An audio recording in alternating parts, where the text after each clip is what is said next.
प्यारे विद्यार्थियों, आज हम कक्षा 12वीं का 11वां अध्याय है विद्रोही और राज, उसके वस्तुनिष्ठ प्रश्न उत्तर कर रहे हैं।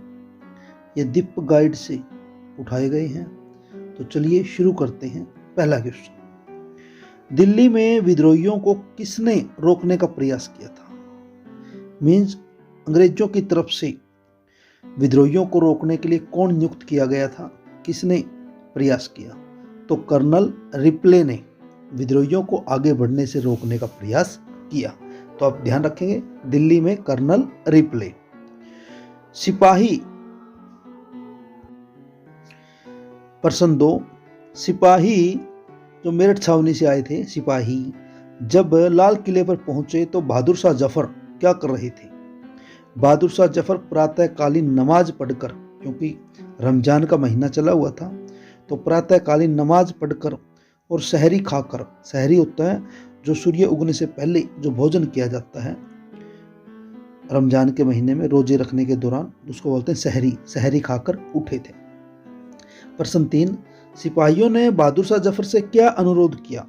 सिपाहियों ने बहादुर शाह जफर से नेतृत्व के लिए अनुरोध किया कि वो इन विद्रोहियों का या जो 1857 की क्रांति है उसका नेतृत्व करे। प्रश्न 4, सिपाहियों के अनुरोध पर बहादुर शाह जफर ने क्या किया? सिपाहियों के अनुरोध पर बहादुर शाह जफर ने स्वयं को भारत का बादशाह घोषित करके विद्रोह का नेता घोषित कर दिया, अपने आप को विद्रोह का नेता घोषित कर दिया। प्रश्न नंबर 5, बहादुर शाह जफर द्वारा नेतृत्व स्वीकार करने पर विद्रोह का स्वरूप कैसा हो गया? बहादुर शाह के नेतृत्व स्वीकार करने पर यह विद्रोह केवल सिपाहियों का विद्रोह नहीं रहा, बल्कि विदेशी सत्ता के विरुद्ध, मीन अंग्रेजों के विरुद्ध राजनीतिक विद्रोह बन गया, क्योंकि अंग्रेजों के आने से पहले मुगल ही भारत में शासन करते थे। और ये बहादुर शाह जफर है, ये अंतिम मुगल बादशाह थे। बहादुर शाह जफर ने देश के हिंदुओं व मुसलमानों से क्या अपील की? बहादुर शाह जफर ने सारे देश के हिंदुओं व मुसलमानों को देश व धर्म के लिए लड़ने का आह्वान किया। कानपुर में, जो उत्तर प्रदेश में है, कानपुर में विद्रोह का नेतृत्व किसने किया? कानपुर में विद्रोह का नेतृत्व नाना साहिब ने किया। नाना साहिब को अन्य किस नाम से जाना जाता है? धोंदू पंथ के नाम से जाना जाता है, धोंदू पंथ। इलाहाबाद में विद्रोहियों का नेता कौन था? मौलवी लियाकत खान। ये ध्यान रखेंगे, इलाहाबाद में विद्रोहियों का नेता था मौलवी लियाकत खान, जो पेशे से एक अध्यापक व वहाबी नेता थे। ने विद्रोह का नेतृत्व व प्रशासन की कमान संभाली थी इलाहाबाद में मौलवी लियाकत खान ने। बिहार में विद्रोह का नेतृत्व किसके हाथ में था? जगदीशपुर के जमींदार थे कुंवर सिंह व कुछ अन्य स्थानीय जमींदारों ने बिहार में विद्रोह का नेतृत्व संभाला। प्रश्न नंबर 11, ग्वालियर व झांसी में विद्रोह का नेतृत्व किसने किया?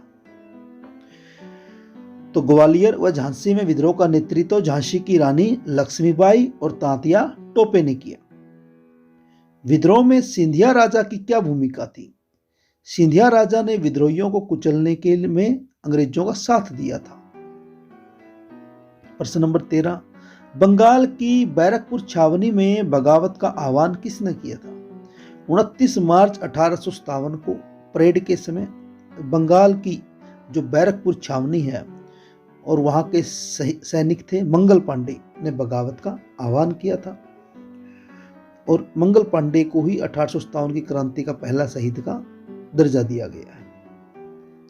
मंगल पांडे को फांसी पर कब लटकाया गया? 8 अप्रैल 1857 को मंगल पांडे को फांसी पर लटकाया गया।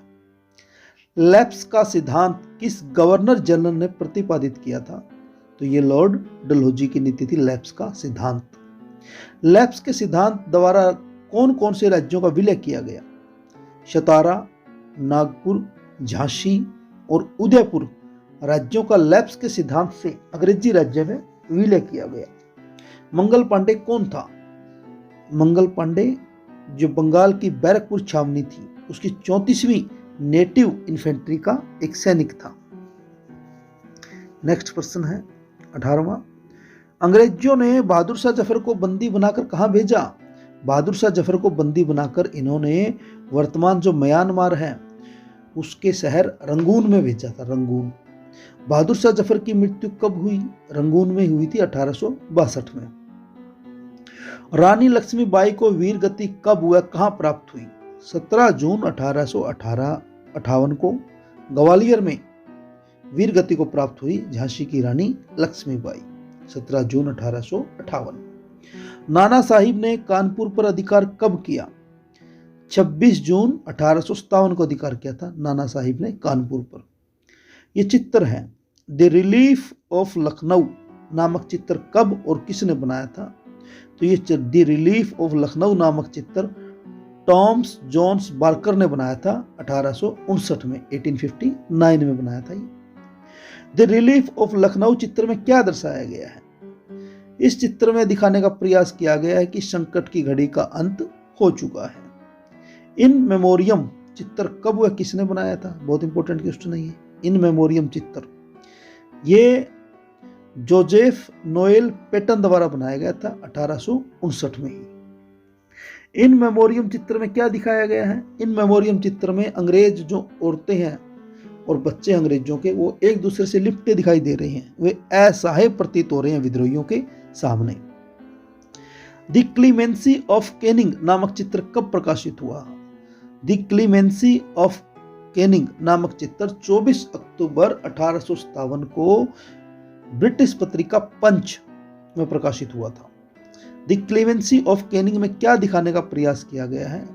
इसमें कैनिंग को दयालु दिखाने का प्रयास किया गया है, क्योंकि इसमें कैनिंग, जो लॉर्ड कैनिंग है, वो एक सैनिक के सिर पर हाथ रखे हुए हैं, सिपाही के सिर पर हाथ रखे हुए हैं, और सिपाही के हाथ में एक तलवार है जिससे खून टपक रहा है। तो इसलिए इस चित्र में द क्लीमेंसी ऑफ कैनिंग में कैनिंग को दयालु दिखाने का प्रयास किया गया है। शाहमल कहाँ का रहने वाला था? शाहमल उत्तर प्रदेश के बड़ौद परगना का रहने वाला था। 1857 के विद्रोह के समय अवध का चीफ कमिश्नर कौन था? तो अवध का चीफ कमिश्नर था हेनरी लॉरेंस। बंगाल आर्मी की पौधशाला किसे कहा गया है? बंगाल आर्मी की पौधशाला कहा गया है अवध को। धार्मिक अयोग्यता अधिनियम, वेरी इंपॉर्टेंट क्वेश्चन। धार्मिक अयोग्यता अधिनियम कब पारित किया गया? 1850 में पारित किया गया। 1857 के विद्रोह के समय वहां का नवाब कौन था? तो अवध का नवाब कौन था? तो अवध विलय के समय वहां का नवाब वाजिद अली शाह, अवध का नवाब था नवाब वाजिद अली शाह। आजमगढ़ घोषणा कब की गई थी? यह 25 अगस्त 1857 को आजमगढ़ घोषणा की गई थी। झांसी को अंग्रेजी साम्राज्य में कब मिलाया गया? जो लेप्स के सिद्धांत था, लेप्स की नीति के अनुसार 1854 में झांसी को अंग्रेजी साम्राज्य में मिलाया गया। 1857 के विद्रोह के समय भारत का गवर्नर जनरल कौन था? उस समय लॉर्ड कैनिंग भारत का गवर्नर जनरल था जब 1857 का विद्रोह हुआ। अवध में लोगों ने अपना नेता किसे घोषित किया था? जो अवध के अपदस्थ नवाब थे, उसके बेटे ब्रिटिश कदर को लोगों ने अपना नेता घोषित किया था। कारतूस वाली अफवाह के अतिरिक्त और कौन सी अफवाहें उड़ रही थी? कारतूस वाली अफवाह के अतिरिक्त आटे में हड्डियों के चूरे की मिलावट की एक अन्य अफवाह थी, जिसमें यह बताया जा रहा था कि आटे के अंदर गाय और सूअर की हड्डियों का चूरा मिलवा दिया गया है, जिससे हिंदू और मुसलमान दोनों का धर्म भ्रष्ट हो गया है। 38वां क्वेश्चन है, अवध में विद्रोह कब प्रारंभ हुआ? 4 जून 1857 को अवध में विद्रोह प्रारंभ हुआ।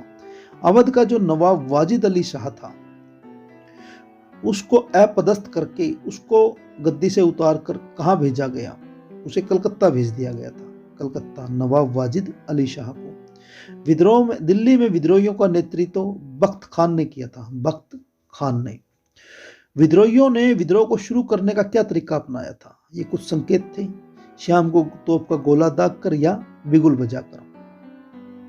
बरेली में विद्रोह का नेतृत्व किसने किया था? तो बरेली में रूहेला सरदार खान बहादुर खान ने विद्रोहियों का नेतृत्व किया। दिल्ली में प्रशासनिक व्यवस्था बनाए रखने के लिए विद्रोहियों ने क्या किया? दिल्ली में प्रशासन चलाने के लिए एक प्रशासनिक काउंसिल बनाई गई, इसके कुल 10 सदस्य थे। पानीपत में विद्रोहियों का नेतृत्व किसने किया था? बू अली शाह कलंदर मस्जिद के मौलवी ने पानीपत में विद्रोहियों का नेतृत्व किया। विद्रोह की शुरुआत किस अफवाह से हुई थी? विद्रोह की शुरुआत चर्बी वाले कारतूसों की अफवाह से हुई थी। यही 1857 की क्रांति का तात्कालिक कारण था। सामान्य सेवा अधिनियम किस गवर्नर जनरल के काल में पारित हुआ? सामान्य सेवा भर्ती अधिनियम 1856 में गवर्नर जनरल लॉर्ड कैनिंग के काल में पास किया गया। लॉर्ड डलहौजी ने लैप्स की नीति के तहत कौन कौन से राज्य हड़पे? सतारा, संबलपुर, जैतपुर, उदयपुर, नागपुर तथा झांसी राज्य डलहौजी ने राज्य हड़पने की नीति के तहत हड़पे थे। अवध का विलय ब्रिटिश शासन में कैसे किया गया? अवध पर आरोप लगाया गया था कुशासन का, आरोप लगाकर उसे ब्रिटिश साम्राज्य में मिलाया गया। यह गिलास फल, चेरी फल एक दिन हमारे मुंह में ही आकर गिरेगा। लॉर्ड डलहौजी ने यह शब्द किस राज्य के बारे में कहे थे? यह शब्द अवध राज्य के बारे में कहे थे। इसी चैप्टर के कुछ एमसीक्यूज क्वेश्चन है, वो भी कर लेते हैं हम।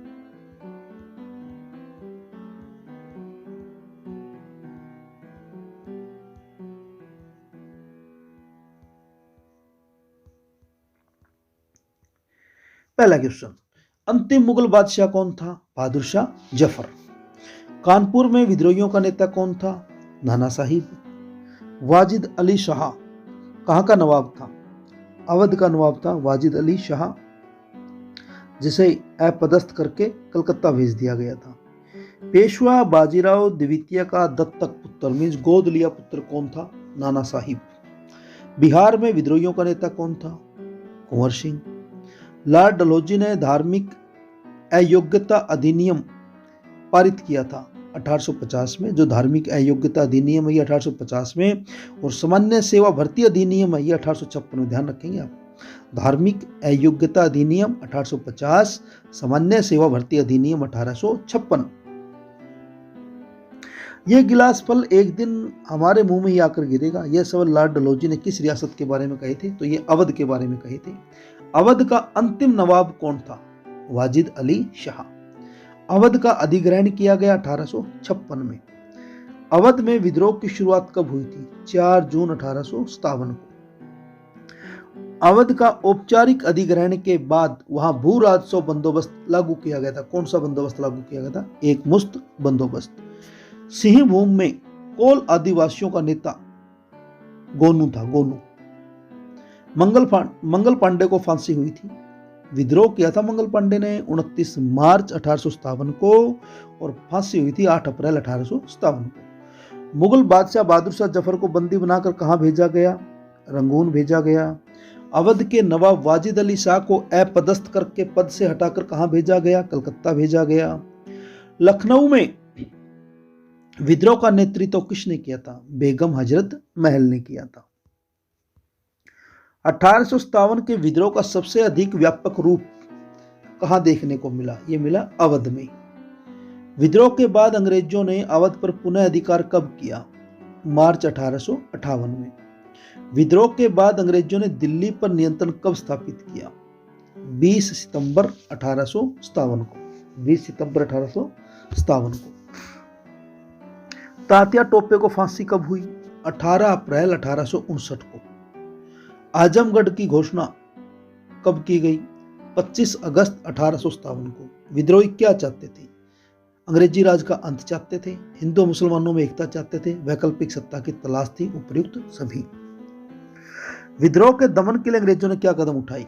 विद्रोहियों पर अमानवीय अत्याचार किए, वफादार शासकों व जमींदारों को भारी इनाम दिए, सारे उत्तरी भारत में मार्शल लॉ लागू कर दिया गया, उपयुक्त सभी। तो आंसर रहेगा उपयुक्त सभी। द क्लेमेंसी ऑफ कैनिंग नामक चित्र ब्रिटेन की पंच नामक पत्रिका में कब प्रकाशित हुआ था? तो यह प्रकाशित हुआ था 1858 में। इन मेमोरियम चित्र जो जोसेफ नोएल पैटर्न ने बनाया था, यह कब बनाया गया था? 1859 में। सती प्रथा को अवैध कब घोषित किया गया? 1829 में। उत्तराधिकार कानून पास किया गया 1850 में। 1857 ईस्वी के विद्रोह के समय भारत का गवर्नर जनरल कौन था? Lord Canning. 1857 के विद्रोह का तत्कालिक कारण क्या था? चर्बी वाले कारतूस। झांसी का अंग्रेजी राज्य में विलय कब किया गया? 1854 में किया गया। अवध का विलय किस गवर्नर जनरल ने किया था? तो लॉर्ड डलहौजी ने किया था। अवध में एक मुस्त बंदोबस्त जो भूराजस्व का था, एक मुस्त बंदोबस्त कब लागू किया गया? 1856 में। लखनऊ में विद्रोहियों ने अवध के किस चीफ कमिश्नर को मौत के घाट उतार दिया? तो हेनरी लॉरेंस को। बाग डंका शाह के नाम से कौन प्रसिद्ध था? ये थे मौलवी अहमदुल्ला शाह, क्योंकि इनके आगे ढोल बजाते हुए चलते थे और पीछे इनके साथ साथ इनके समर्थक चलते थे और ये पालके में बैठकर चलते थे। तो मौलवी अहमदुल्ला शाह। विद्रोह को कुचलने में देशी रियासतों ने अंग्रेजों का साथ दिया, वो कौन कौन सी थी? पटियाला, ग्वालियर, हैदराबाद। तो उपयुक्त सभी। भारत का प्रथम शहीद कौन था? 1857 की क्रांति का प्रथम शहीद मंगल पांडे। अंग्रेजों ने कुशासन की आड़ में किस राज्य को उत्तराधिकार में लिया था? तो अवध को लिया था। फिरंगी शब्द किस भाषा का है? फारसी भाषा का है फिरंगी शब्द। ब्रिटिश ईस्ट इंडिया कंपनी के अधीन सेवारत भारतीय सैनिकों का पहला सैनिक विद्रोह कहाँ हुआ था? तो वेल्लोर में हुआ था, वेल्लोर। 1857 के विद्रोह के लिए लॉर्ड डलहौजी का वह कौन सा प्रशासकीय कदम था जो सर्वाधिक उत्तरदायी सिद्ध हुआ? यह था लेप्स्की नीति का अंधाधुंध क्रियान्वयन। 1857 का विद्रोह एक राष्ट्रीय विद्रोह था, न कि एक सैनिक विद्रोह। यह शब्द किस अंग्रेज सांसद और राजनीतिज्ञ के हैं? यह लॉर्ड डिजराइली के, जिसने इसे एक राष्ट्रीय विद्रोह कहा है, न कि सैनिक विद्रोह। 1857 के विद्रोह का आरंभ हुआ मेरठ से। अंग्रेजों ने विद्रोह के किस मुख्य केंद्र पर सबसे पहले पुनर्धिकार किया? दिल्ली पर पुनर्धिकार किया, दिल्ली पर। दिल्ली में विद्रोही सेना का सेनानायक कौन था? अजीमुल्ला। दिल्ली में विद्रोही सेना का सेनानायक था